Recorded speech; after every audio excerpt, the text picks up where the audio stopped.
Imagine, tu fais une sortie au zoo. Tu te balades tranquillement devant l'enclos des hippopotames et, oh malheur, tu tombes dedans. L'hippopotame, parce que, comme chacun le sait, les hippopotames sont des créatures de l'enfer. Du coup, bien évidemment, l'hippopotame décide de t'avaler. Mais tu meurs pas. Au lieu de ça, pouf, tu es projeté dans un autre monde. Attention les enfants, on ne reproduit pas ça chez soi. Parce que c'est absolument pas tous les hippopotames qui, quand ils t'avalent, t'envoient dans un autre monde. La plupart des hippopotames, s'ils t'avalent, tu crèves dans d'atroces souffrances. Voilà ce qui se passe. Donc ne reproduis pas ça chez toi, s'il te plaît. Le monde dans lequel t'atterris s'appelle l'Iriane. Et dans ce monde-là, tout le monde a l'air d'avoir perdu goût à la vie. Et pour cause d'ailleurs, le premier truc auquel tu assistes, c'est ni plus ni moins qu'une tentative de suicide collectif. T'aurais peut-être dû te faire avaler par un éléphant. Peut-être que ça aurait été beaucoup plus joyeux ce qui se passe dans l'éléphant. Je ne sais pas. Et tu me diras, mais pourquoi les gens dans ce monde ils font la gueule en fait? Pourquoi? Très bonne question. Eh bien c'est parce qu'il y a un méchant sorcier, du doux nom de Maldor, qui est une sorte de dictateur et qui impose des choses pas cool à son peuple. Du coup le peuple est pas content, ils font la gueule, mais comme ils ont absolument aucune âme de rebelle, tu vois, ils sont pas rebelles, bah ils sont là, ils font rien, ils râlent même pas. Visiblement ils ne sont pas français, hein. Parce que s'ils étaient français, crois-moi qu'ils seraient en train de râler tout le temps, ou de faire la grève, ou les deux. Pourtant, il y a apparemment bien une façon de mettre fin au règne de Maldor. En fait, c'est marrant parce que c'est le nom d'un sorcier tout-puissant qui est un peu un dictateur, et moi ça me fait penser à Médor, et Médor ça me fait penser à un chien. S'il te plaît Maldor, ne me fais pas enfermer parce que je t'ai comparé à un chien. C'était juste comme ça. Et donc, la chose qui pourrait mettre fin au règne de Maldor, c'est uniquement un seul mot. Mais bien évidemment pas un mot lambda, tu vois, un mot magique. Et quand je dis mot magique, je parle pas de merci ou s'il te plaît comme tes parents t'ont appris, tu sais, quand t'étais petit. N'oublie pas de dire le mot magique. C'est quoi les mots magiques? Merci! C'est pas ça, le mot magique. Ici, c'est un vrai mot magique qui a une puissance, voilà, un mot que quand tu le prononces, Maldor est censé mourir. Et pour trouver ce mot magique, en gros, il faut pouvoir se balader dans tout l'Iriane, ou l'Irian, je ne sais pas comment ça se prononce, et passer différentes épreuves pour pouvoir à chaque fois obtenir une syllabe du mot. Et bien cette histoire, petit enfant, c'est pas à toi qu'elle arrive, ou alors dis-le-moi en commentaire parce que ça m'intéresse. Et j'aimerais bien aller à la rencontre de l'hippopotame qui t'a avalé, éventuellement pour l'interviewer. Et non, c'est à Jason, un collégien qui avait absolument rien demandé et qui vivait sa vie paisiblement avant tout ça. D'autant plus qu'il est quand même un peu forcé à aller chercher le mot. Hein. En vrai, il pourrait partir. Mais il condamnerait tous ces gens. Du coup, ce serait pas trop ce que ferait...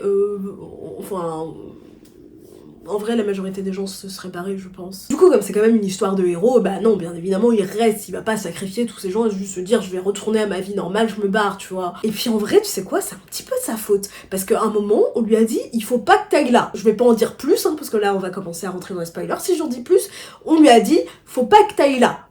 Et qu'est-ce qu'il a décidé de faire? Il a décidé d'aller là précisément où on lui a dit de pas aller et de faire précisément ce qu'on lui a dit de pas faire. Donc en vrai c'est sa faute. Il avait qu'à écouter ce qu'on lui dit, ce petit bâtard. Et donc cette histoire là, celle que je viens de te raconter avec Jason et tout ça, c'est le point de départ de la trilogie Beyonders, écrit par Brendan Mull et aux éditions Nathan. Le 8 novembre 1974, Brendan Mull voit le jour. Actuellement, donc en 2024, il vit dans l'Utah et c'est un grand auteur de livres de fantasy jeunesse. Tant et si bien que l'auteur Brandon Sanderson dira qu'il en a marre de voir la déception sur le visage des enfants en pensant qu'il est Brendan Mull, parce qu'apparemment ces enfants sont un peu cons parce qu'ils ont juste le même prénom. Du coup les enfants confondent. Hein. I think you broke out before I did. And so you were the Brandon that writes fantasy novels, and then I came along as the other Brandon who writes fantasy novels. And it was always tragic for me because it's usually some little kid, right? It's little. I mean, like, some like 8 or 9-year-old who's waited in line to see me and then brings up Fablehaven, and I'm like, oh no, not another one of these. Sorry, little kid, I didn't write that book. If it ever happens again, yeah, just totally fake it. Just be pretend like, to be you. That's so great. Like, yeah, I'm so glad we got to meet, you know? Just be nice. I'm gonna be a jerk. Me. I'm gonna be like, oh, I can't believe you read that one. I hate that one. That's right. Brendan Mull aime les jouets anti-stress compressibles, quick, et le papier bulle qui éclate.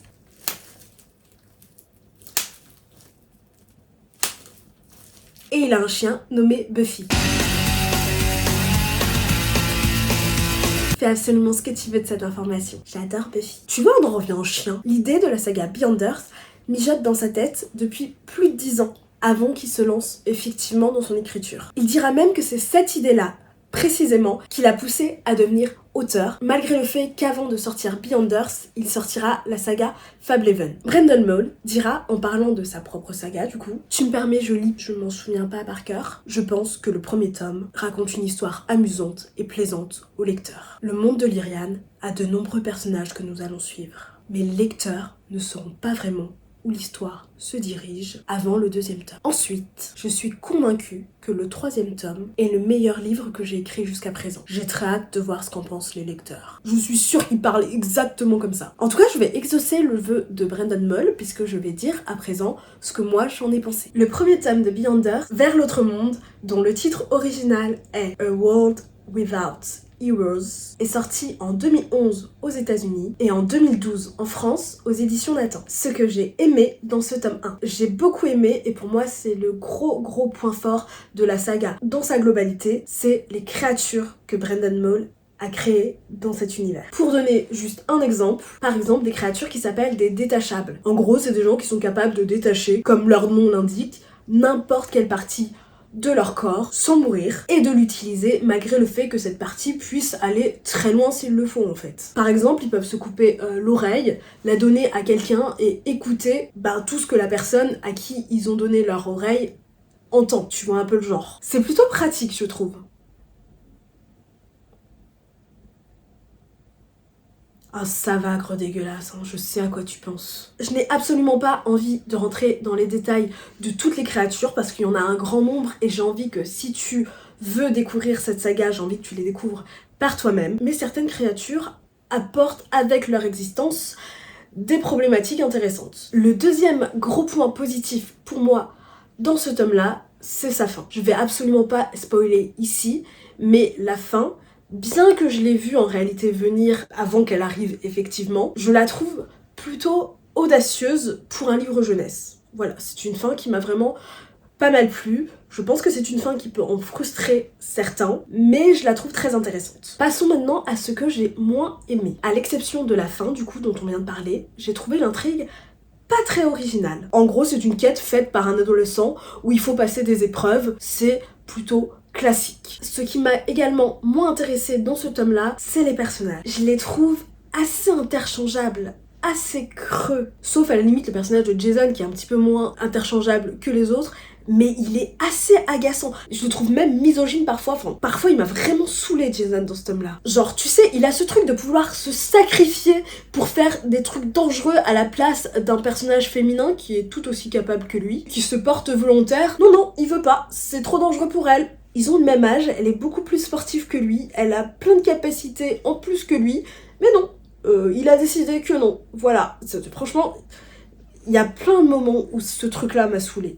Jason, sale, misogyne, arrogant. Heureusement, ça s'arrange par la suite, mais dans ce tome-là, ça fait grincer des dents un petit peu. Le deuxième tome de la saga, Beyonders, le vent de la révolte, dont le titre original est Seeds of Rebellion, est sorti en 2012 aux États-Unis et en France. Et bien, pour ce tome-là, ça va aller très rapidement parce que globalement, j'ai les mêmes points positifs et les mêmes points négatifs que dans le tome 1. Donc en gros, créature et fin vraiment top et intrigue pas tant originale et perso bof. Mais ici, j'ai commencé quand même à les trouver un petit peu moins interchangeables les uns les autres. Donc ça évolue. Tous les personnages gagnent vraiment en profondeur. Mais c'est pas encore ça à mes yeux. Il y a le personnage de Ferrin qui se détache un petit peu du lot, à la limite celui de Galoran, à la limite, mais c'est tout. Il y a un truc qui m'énerve un peu.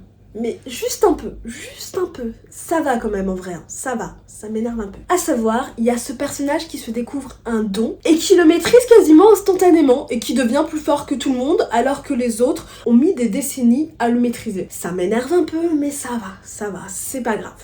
Mais il y a ça dedans. Si toi ça t'énerve plus que moi, t'es prévenu, c'est dans le tome 2. Globalement, en réalité, je le trouve un petit peu plus intéressant que le tome 1. Parce que dans le tome 1, c'était vraiment une histoire de quête. Là, on est beaucoup plus dans...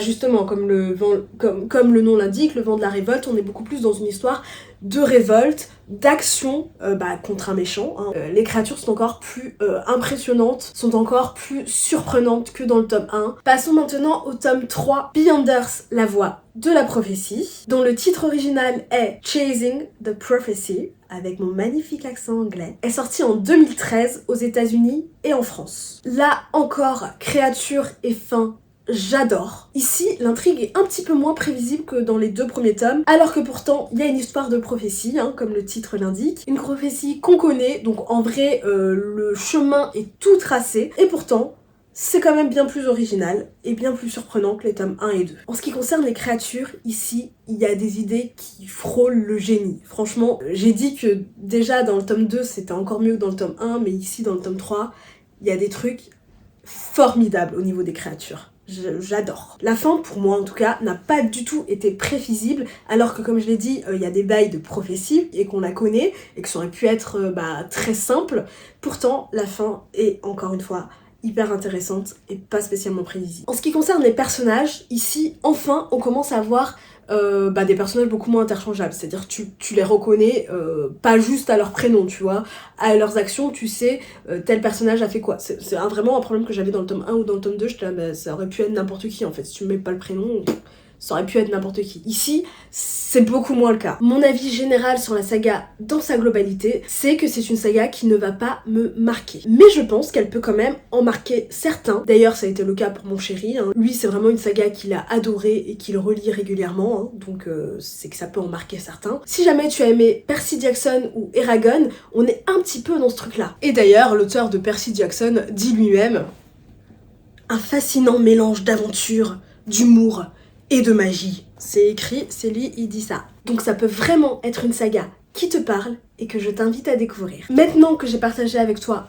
mon avis à moi, j'ai envie de te lire quelques avis d'autres personnes, parce qu'en vrai, comme tu le sais, la lecture c'est subjectif, donc chacun son propre avis. C'est des avis que j'ai trouvés sur Babelio. Donc je commence avec une avis d'une personne qui a donné qu'une seule étoile. Une petite déception pour ce roman. J'avais beaucoup aimé le premier tome de Fablehaven, j'ai donc pris Beyonder sans m'inquiéter. Certaine que j'allais passer un bon moment. Malheureusement, j'ai trouvé certains aspects de la mythologie de Lyriane un peu tirés par les cheveux, un peu poussés. Il y a aussi pas mal de références judéo-chrétiennes, dans un monde censé s'être construit, loin de tout ce que nous connaissons. L'auteur transparaît beaucoup à travers son texte et au détriment de ce dernier, ce que je n'apprécie jamais. De plus, les raisons qu'on donne à Jason pour qu'il entreprenne sa quête sont un peu faibles à mon goût et il y a quelques contradictions dans le récit. Il y a une partie spoilante donc je vais pas la lire. Et enfin, et c'est ce qui m'a énervé le plus, le personnage féminin qui accompagne Jason passe son temps à souligner et dénoncer le sexisme permanent et tout le monde, même Jason, lui répond « Oui, mais c'est comme ça. Qu'est-ce que tu veux ? Permettez-moi d'exploser de colère. » C'est peut-être quelque chose qui sera développé et qui s'améliorera dans les tomes suivants, mais c'est trop tard pour moi car je ne lirai pas la suite. Je trouve que c'est un piètre exemple à montrer à la jeunesse. Et maintenant, un commentaire 5 étoiles pour contrebalancer. Emprunté sans grande conviction, plus attiré par la couverture que par le résumé. Et c'est une très heureuse surprise. Comme quoi, un bon graphiste est important. L'intrigue, outre quelques longueurs malvenues, qui cassent le rythme, et c'est là le seul reproche du livre, est addictive. Les personnages sont attachants. Bref, l'auteur sait à merveille nous entraîner dans son univers et nous y scotcher. Voilà, cette vidéo, je te parle d'une saga dans sa globalité est maintenant terminée. Dis-moi si ce concept t'a plu, si t'as envie de voir d'autres vidéos dans ce genre-là. A priori, j'aimerais bien le faire dès que je finis une saga, donc Beyonder, je l'ai fini l'année dernière. En tout cas, si tu as aimé cette vidéo, n'hésite pas à partager, à t'abonner, à liker et à commenter. Ça m'aide vraiment beaucoup. Si tu es resté jusqu'à la fin de cette vidéo ou si tu ne sais pas quoi mettre en commentaire, tu peux juste mettre un emoji œil, voilà, un emoji œil, parce que j'ai parlé des détachables plus tôt et que c'est des créatures très importantes et que parfois t'as des yeux détachés, voilà, donc un emoji œil. Et sur ce, des bisous. The most powerful weapon in Lyrian is not a sword or a bow, it's a word.